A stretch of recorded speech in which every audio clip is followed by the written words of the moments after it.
Գանդի վզիկի քաղցկեղը առանձնանում է շատ ու շատ մյուս քաղցկեղներից, ինչով որ նա ունի ինֆեկցիոն հարուցիչ։ Մենք գիտենք, որ քաղցկեղների մեծ մասը գենետիկ մուտացիաների ֆոնի վրա են առաջանում։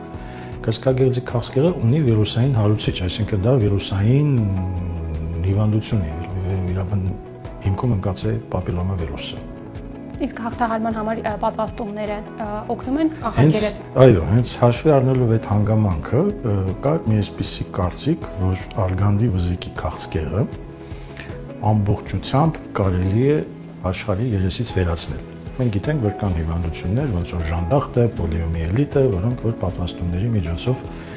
ընդհանրապես վերացել են, նրանք գոյություն չունեն, այլ տեսականորեն արգանդի վզիկի քաղցկեղը կարելի է ուղղակի պատվաստումներով այնպես անել, որ ընդհանրապես այդպիսի հիվանդություն չլինի։ Իսկ ռիսկի խմբում հիմնականում ովքեր են գտնում, որ տարիքի կանայք։ Ռիսկը սկսվում է այն պահից, երբ որ կինը սկսում է սեռական կյանքով ապրել, քանի որ վիրուսը տարածվում է սեռական ճանապարհով,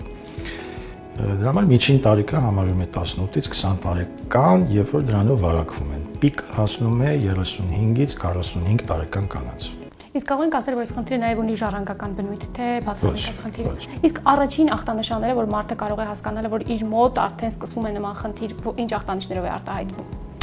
Արգանդի վզիկի քաղցկեղը ունի ախտանիշ, որը որ կոչվում է post-coital արյունահոսություն, այսինքն ինձ իմ կյանքով կինը որ ապրում է, այդ ակտից հետո կարող է լինի արյուն։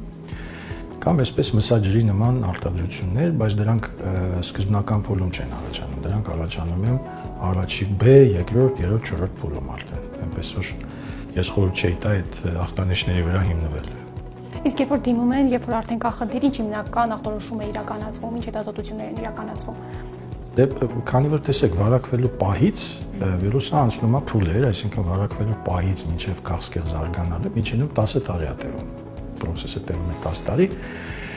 սկզբնական փուլերում դա լինում է նախաքաղցկեղ, որը շատ հեշտ բուժվում է, այսինքն այն կանայք, որոնք տարին մեկ անգամ արգանդի վզիկից պապքսուկ են հանձնում, պապիլոմավիրուս են հանձնում, այդ վիրուսի անալիզն են հանձնում,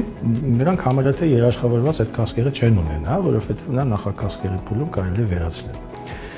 Բայց եթե քաղցկեղը արդեն կա, այնտեղ բիոպսիա են վերցնում, մագնետիկ ռեզոնանս տոմոգրաֆիա են անում, կոմպյուտերային տոմոգրաֆիա են անում, որպեսզի որոշեն քաղցկեղի փուլը,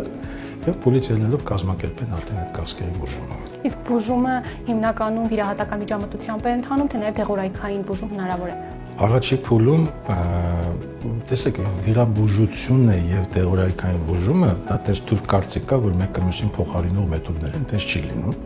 Նրանցից ամեն մեկը իր տեղը ունի։ Երբեք չես կարող վիրահատությունը փոխարինել դեղով կամ դեղը վիրահատությունով։